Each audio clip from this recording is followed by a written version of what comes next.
there, my name is Carson, and for those of you that don't know me, I really love horror fiction of any sort, and I really love Halloween Horror Nights at Universal Studios in Orlando, Florida.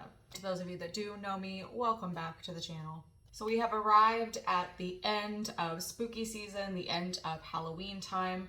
Of course, the post-Halloween and post-Halloween Horror Nights depression are hitting me particularly hard this year. I think I say that every year, but this year is a little bit different. And of course, you can tell by the title of this video that this is going to be my Halloween Horror Nights 32 review. I have a lot of thoughts, I have a lot of feelings, I have a lot of special memories from this year, so I cannot wait to get into this. So let's just go ahead and jump right in. I actually want to talk a little bit this year about things leading up to the event. My mindset going into Horror Nights this year was a lot different than it has been in years past. I actually had contemplated for a while even sitting this one out, skipping this year due to some personal reasons and things like that. There was a stretch of time there where I wasn't really sure if I was going to be in the right mind space to attend the event this year. And for a while, I didn't want to. And I know that sounds strange, but I was, again, sorting through and dealing with some personal things in regards to last year and some things happening surrounding the event of Horror Nights in 2022. But as time went on, I realized that I still wanted to go and that this was something that I felt like I needed to do this year. And because I was kind of grappling with, am I actually going to go? I don't know. How do I feel about this? Am I nervous? Am I excited? Do I even want to do this? All of those things kind of kept me a little bit further away from speculation season. Of course, I was still keeping up with things on Twitter and all over the internet, YouTube, about rumors and of course, like announcements as they came out. And there were a lot of things that made me excited and made me go, oh, cool, I would love to see that. But I wasn't as like fully immersed in the backstory or any really like deep knowledge of what I was expecting to see at the event, other than just like a basic idea of the backstory. I knew Oddfellow was the icon. I knew his whole history and everything. I knew what the houses were. But other than that, I didn't really dig too deep into anything else. However, once the full lineup was announced, I was over the moon thrilled. It seemed like a great lineup of houses this year. My anticipation did begin to grow. I made my anticipation list. I had the whole video about that. I shared my thoughts. I read all the little blurbs about the houses and everything like that. So I definitely felt the hype as the event neared and once we had our tickets and our plan to be able to go. I have to say though, there was one huge difference in our approach to the event this year. This was the first time in 13 years that I have only gone one night to the event. Ever since 2011, this has turned into a multi-night event for me, and I think kind of the nature of the event as it has grown has kind of made it necessary to go multiple nights to really get the full experience.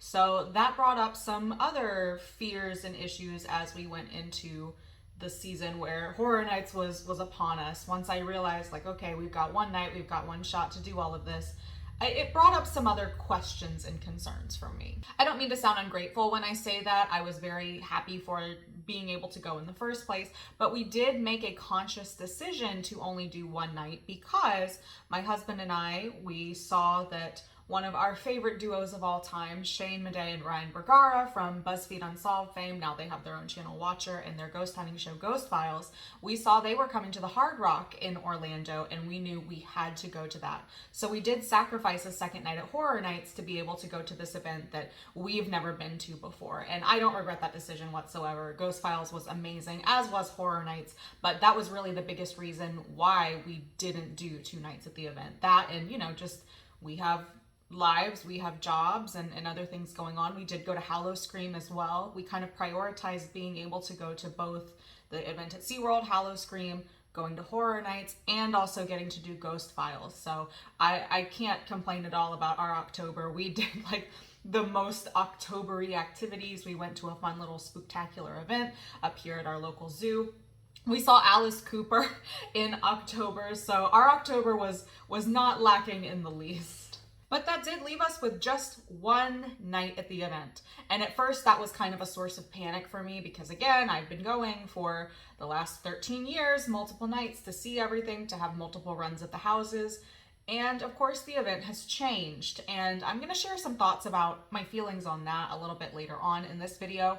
But I was a little concerned just because of what I was seeing about the levels of the crowds and how much these big IPs were bringing people in. It became a reality to me that, all right, you're going to go, but you have to accept that you might not be able to see everything. We ended up going actually the last Saturday before Halloween, so we were prepared to sacrifice whatever houses that perhaps the group collectively were not really that excited for, but all of our, preparation, acceptance, having to go through the 5 stages and all of those fears completely unfounded because the Horror Nights gods smiled upon us. The crowd was not as bad as I have definitely seen it in the past. We did get to do all of the houses, and we got to spend time in all of the scare zones. We got to go hang out in the tribute store, and we did Scream early, so we got to do E.T., always a priority, and we got to do the new Villain Blast game too. That was really neat as well. So we made the absolute most out of our one night that we had at Horror Nights. But without further ado, let's get into these rankings because I have thoughts and I have feelings, and man, was this hard.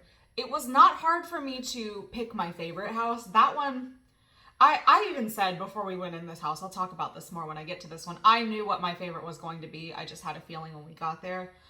I could not bring myself to put anything in last place for a while because I know I say this every year, but this was a really hard year to rank. And there's usually at least one that I don't feel much guilt about putting at the bottom because either it's a bad run or I just wasn't connecting with it. But this was really, really hard. Even my lowest houses that I put, I found something that I enjoyed, and we got so lucky. The runs we had of all of these houses were incredible. There was really only one house that we had kind of a bad run of, and I had known about a few things in this house that I noticed that were missing when I went through. But overall, we got so lucky with like the quality of the runs we had through these houses. So we're going to do this like we always do it. I'm going to start at number 10 and count my way down to my number 1 house from Halloween Horror Nights 32. All right, in number 10, and again, it pains me to put anything here this year, I had to put The Exorcist Believer. Again, I talked about this in my anticipation video. I saw the trailer for this movie and thought, no, I thought it looked kind of bad.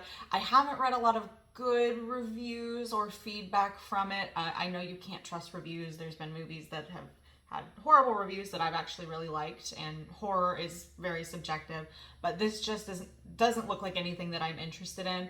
But I had heard a lot of hype that the house was really, really good, that actually the house was better than the movie ended up being. But I think having no real knowledge of the plot other than like the loose things the trailer said in the movie, I didn't really know what was going on, especially at the beginning. I guess really only in the beginning. The opening scene, I had to look up a synopsis of the movie after the fact. I've read the whole thing. I know what happens in the movie. I still don't think I like it.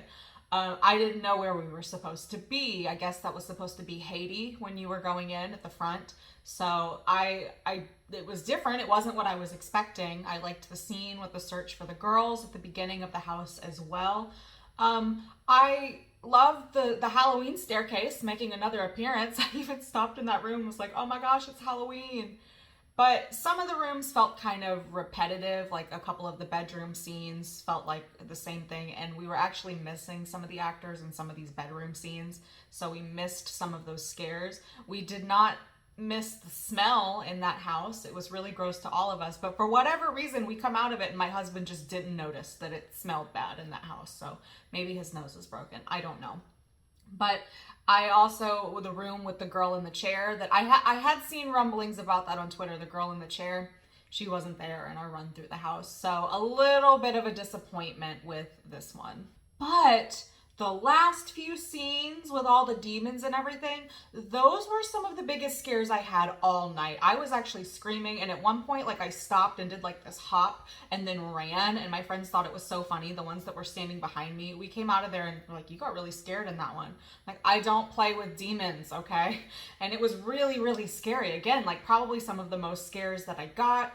But overall, just like the missing characters and really not having any sort of connection with this house This one was the one that I unfortunately had to put in 10th place. It's funny though, taste is subjective. This was one of my friends, the one who had been multiple nights to the event. This was her favorite of the year. And I get that. And even she said it wasn't the best run, she said, but something about this house just like connected with her. And I definitely can relate to that feeling because I've had houses like that too. Number 9 is The Last of Us. I said in my anticipation video, I have not played the game. I have not watched the show. One of my friends that was there was a fan of the game, and we know that it was based more off of the game than it was off of the TV show from my understanding. It was fun. I thought that the set design was really good in this one, but a lot of the scares felt kind of repetitive. I know that like the monsters and mutants are such a big part of this, but it felt like a lot of just like slightly scary looking people jumping out and screaming at me. It was just a lot of like, ah! So it really didn't do much for me other than like, it was cool to look at. That's kind of how I feel about it. It seemed like we got good timing and got most of the scares in it, but it wasn't really like a hit for me, and it kind of falls in the middle of the video game adaptations that we've seen. Silent Hill is like an all-timer for me, and I didn't even play the Silent Hill game, but that house is like in my top 10 of all time. We don't speak about Resident Evil. We just don't. So this is somewhere in the middle of that spectrum. I'm sure that there are a lot of fans of the game that got a lot out of it. My friend that played the game was just kind of meh about it. So I know a lot of people really loved this one. So this is just another example of, it just goes to show you that taste is really subjective. So this one wasn't bad, but it just wasn't great for me either. 8th place spot, I am putting Chucky Ultimate Kill Count. Okay, so let's discuss. I have been very vocal in the past about how I am not a Chucky kind of gal, and I had never sat through an entire Chucky movie. It just seemed a little hokey to me.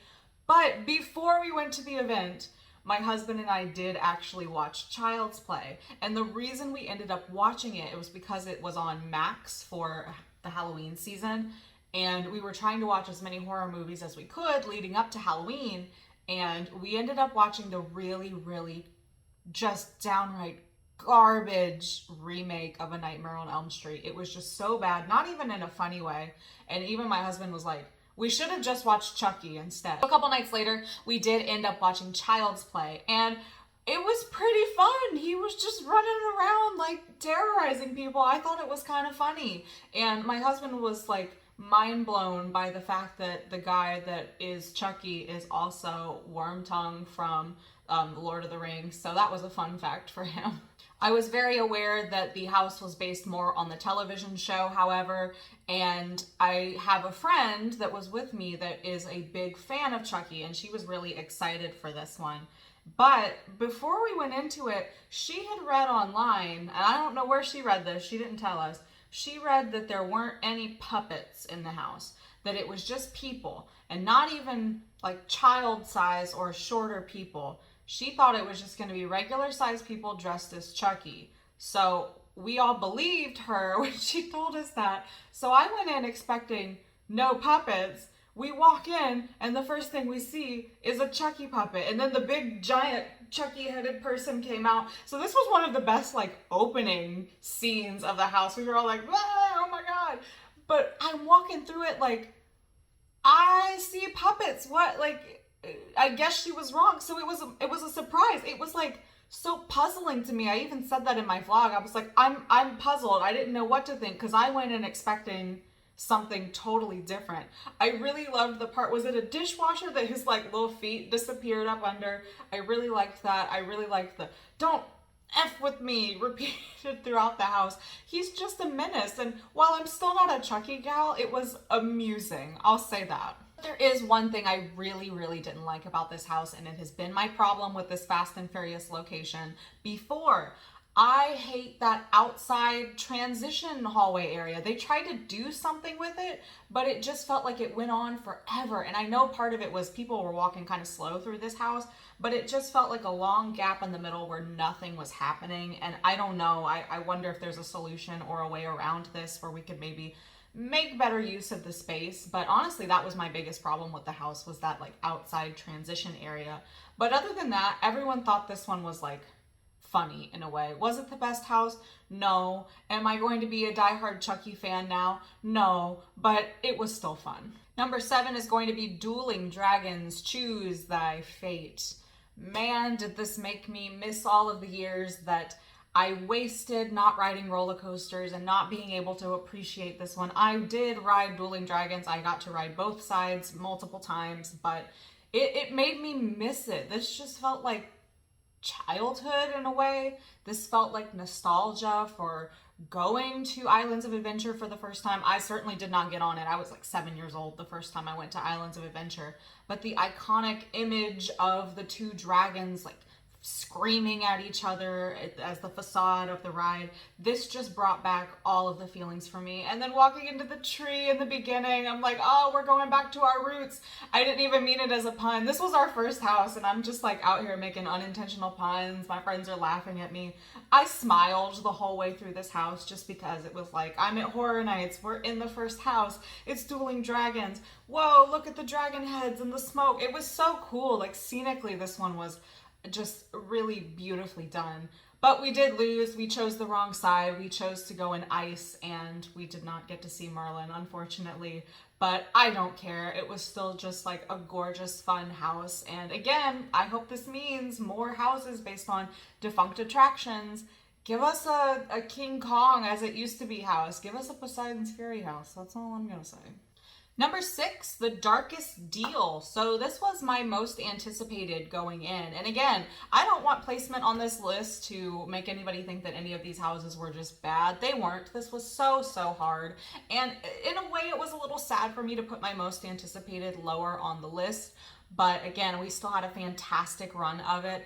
I loved the plot line of this house. I think it's really the only instance of that kind of like deal with the devil lore that I've experienced at Horror Nights. I loved the opening scene. We got to watch like the guy, the demon come out and all of that. We got to see that in full. Really good timing in this house. And at one point we got stopped where that like ram-headed demon was, and one of my friends was standing next to it, so they weren't doing the triggers or anything, but we could see it. It was like that mirror reflection where it would come around. It would look like it was standing next to you, but it was like the play of the mirrors. She stood there and she saw it, but then when the lights started moving again, it came out and she still got scared, even though she had been standing there staring at it the whole time. So that was funny. We got some good scares in this one. I just loved the setting. I loved the use of music, the creepy kind of like chanting as you went in. It really built the suspense for me. So I did end up really liking this one. And I would love to see this kind of like lore, this sort of like urban legend idea come back. I know we've gotten things like La Llorona and stuff like that before, but everybody has heard a story that's like this, like the deal with the devil at the crossroads. And I would love to see more of like that kind of story that like everybody knows interpreted into a haunted house. Number 5 is Stranger Things. Man, the way we all just like were smiling in this one and having a good time. I was really glad that my husband and I rewatched the season before we went down there to kind of like build the hype and remind ourselves of everything that happened. But some of my friends came out of it and they were thinking, okay, we're going to go back and rewatch season 4 now because we just were excited. It was fun, like to see the characters that we all know and love and to get to like be in that world that's become like this cultural phenomenon. It was just really fun.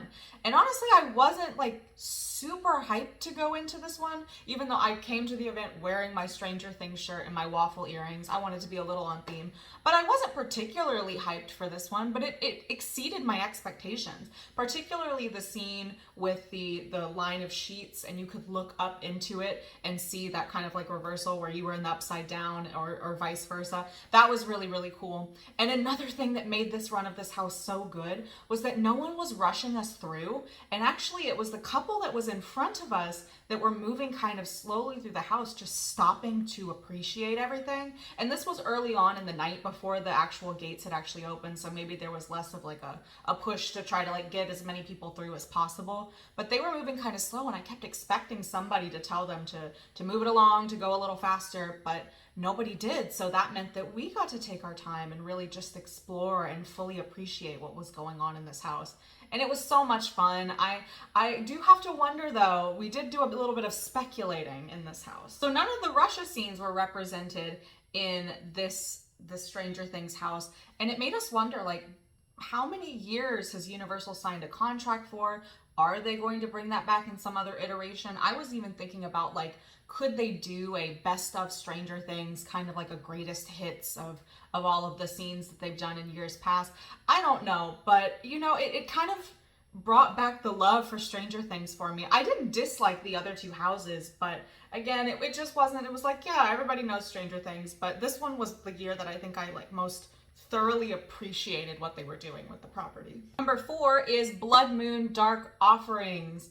This was a wicked, wicked, wicked house. I am not false-hearted, so I did not die. At least I don't think so. But this one was just a gut punch of gore and violence, and we loved it.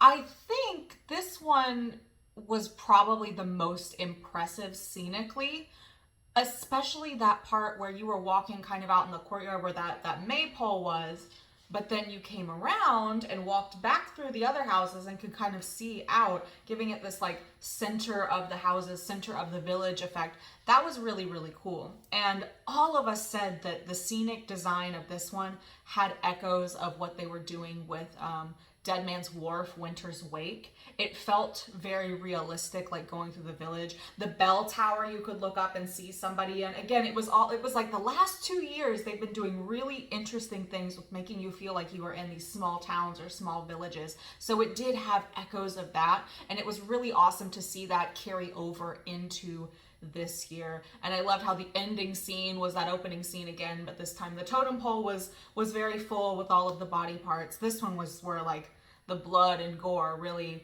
lied this year. So excellent job. This is like the quintessential, like, this is what Horror Nights is about. This is a Horror Nights original. And I came out of that and I'm like, that is what this is. Like, if you think quintessential Horror Nights original concept house, Blood Moon Dark Offerings was that. We've reached number 3, and it's gonna have to be Yeti Campground Kills. Oh my God, this was the house I got the most scares in. I don't know if I've ever had another run of a house where every single scare just kept hitting me. My husband and I were up at the front of our group for this one because this was his most anticipated, my husband. He loved the Yeti house the last time that they did it, so he was really excited to see that again. There was a miscommunication for me because I thought this one might be funny. No, this one was just scary. So I walk in and I'm like, whoa, Shadow Creek, wow. And I'm like, yeah, this is going to be fun. And then immediately it's just, I'm getting attacked at all sides. And then, oh my God, HHN Bear was there. I didn't know what this giant thing looming over me was. Thought it was a Yeti. No, it was a bear. The people behind us start chanting, bear, bear, bear, bear. It was like sensory overload in this house. The part where you were on the porch, that was one of the coolest designs that I've seen in the last few years at Horror Nights. And man, those Yetis, they were scary. They were even more terrifying than the last time that I saw Yetis there. And we have to shout out the guy that looked suspiciously like my dad, getting the classic line, the "what the hell are those things?" I'm like, oh my God, thank you for bringing that back. That was amazing. Sorry, I turned, I'm like, oh my God, the Yetis are here. No, it's just the dog outside the door crunching on her bone. Number 2, Oddfellows Twisted Origins.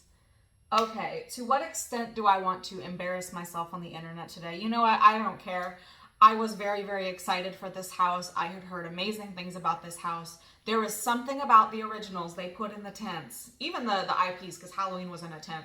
There's like a blessing upon the tent houses most of the time, especially this particular tent. What is it about that tent that just like radiates magic for whatever house happens to be in that location? Because this, I don't know, this was on another level for me. The sights, the sounds, I felt like I was in a sideshow tent. There was so much to look at, there was so much to see and to hear. So we walk in and we're met with Oddfellow, and I've seen Oddfellow, I have looked upon him on Twitter, but it was like the first experience with him. And I'm like, oh. I lean forward to my friend, I'm like, he kind of fine? So your girl was down bad for Oddfellow, but he just had, as one of my friends put it, it was the joie de vivre that he had that made him just so like enticing. It made him just like radiate like this energy that was irresistible to me. And the variety of scares, the variety of sets, the curtains, the clothes, everything going on in here just worked together in perfect harmony. I absolutely loved it. Loved the poster with Jack and who we believe to be Chance. You know, if you're a fan of Horror Nights and you're a fan of the lore, this house was definitely for you. Ironically, on that note, we came out of that house and I was expecting my husband to be like, I loved that one. He didn't. This one he didn't really like. And I think part of it was because he's not a diehard Horror Nights fan. I will never let him live that down. I cannot believe that this one is lower on his list. But again, everything is subjective. I came out of it loving it, and so did most of the rest of my group. And at number 1, you all already know what it is, Universal Monsters Unmasked. We had done about 5 houses already in the night, and I had definite thoughts and favorites for a while. Yeti was sitting at my number 1, but then I made a comment when we were walking over to that other side of the park where Universal Monsters was, and I said, you guys already know, like I already know this one's going to be my favorite. This one's just going to change everything for me, so why am I even talking about favorites right now? And I was correct. And the reason I'm not ashamed why this one was my favorite is because it was a very Phantom of the Opera heavy house. I have spoken at length about the fact that I adore Phantom of the Opera. Not so much the original version. I think the original movie is a little kind of like puzzling, but it is classic. I just love Phantom of the Opera, the musical, a whole lot. Rest in peace to the musical. I found out the musical was closing in line for the El Chupacabra house at Horror Nights last year. Also, side note, we have to talk about the Horror Nights curse. Sorry for yelling. I want to go on like a quick side note here. So I mentioned we found out Phantom was closing on Broadway last year. Found out Matthew Perry died walking to the bathroom in Diagon Alley this year. So I don't know what it is about like bad news happening when I go to Horror Nights, but I would really like it to stop now. But anyway, this was such a Phantom heavy house. I was walking through there like smiling, hands clutched to my heart, like, oh, telling all of them that I love them. One of them I made heart hands at. He came out, he did his scare, he went back in and went back at me. One of them reached towards me, I guess, after I told him I loved him. I actually missed that. My husband was like, he was reaching for you and you didn't even notice him. I was just on cloud 9 walking through this, and not even just the Phantom portions. I loved the sounds you could hear throughout, the killers on the loose, the setting, the facade, and going down into like the tunnel system was amazing. And that Invisible Man room was one of the coolest things I've ever seen at Horror Nights.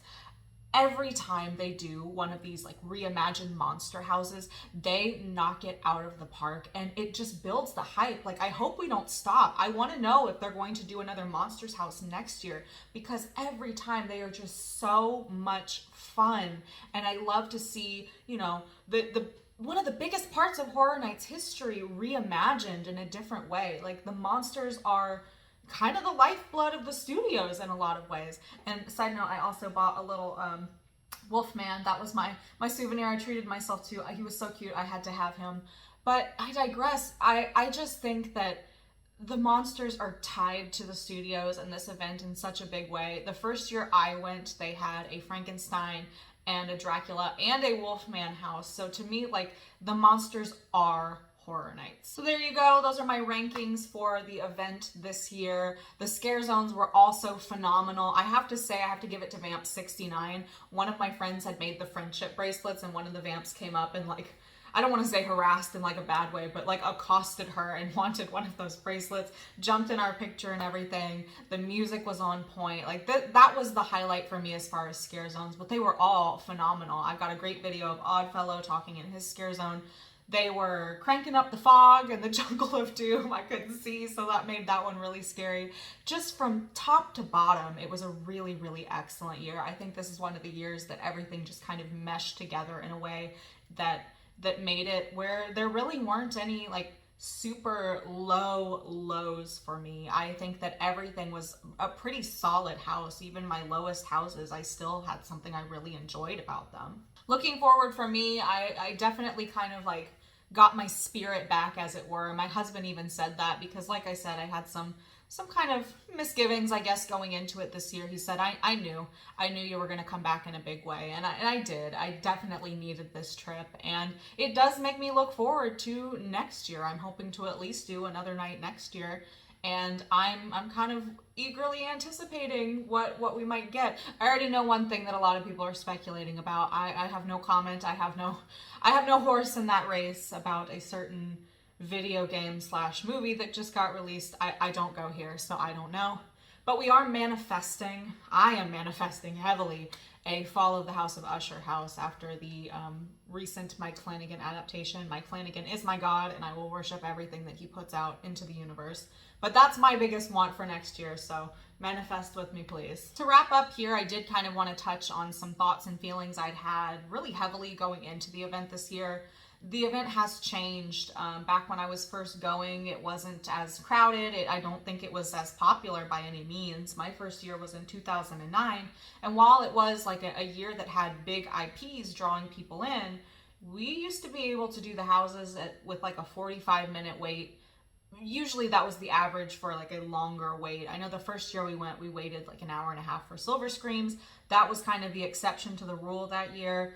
But things have changed. We are not young teenagers anymore sprinting from house to house, waiting in the general admission line, because it has kind of come to a point where either this is a multi-night event for you, or you need some sort of express pass to be able to see everything. And the prices are getting higher. I know that was a big topic of conversation this year. It is kind of disheartening to see people getting priced out. I mean, even for us, we did make the decision to not do a second night because we wanted to be able to get our tickets to go to Ghost Files.